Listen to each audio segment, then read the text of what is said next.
Magandang umaga po. Ako si Biasolen M. Pascual.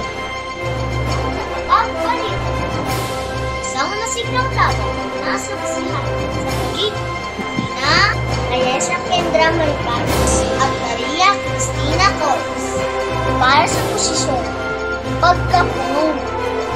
Bumoto ang 71 estudyante sa Tubigan Elementary School sa katatapos lang ng SALG election. Itinanghal ng bagong Pangulo si Maria Cristina Cortes ng Supreme ng Elementary Learner Government. Inaasahan ang kanyang dedikasyon.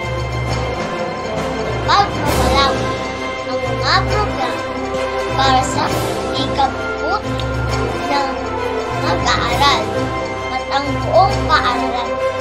Naasahan natin ang kanyang dedikasyon at malikhaing pamumuno sa SELG para sa taong Anuru 2025-2026.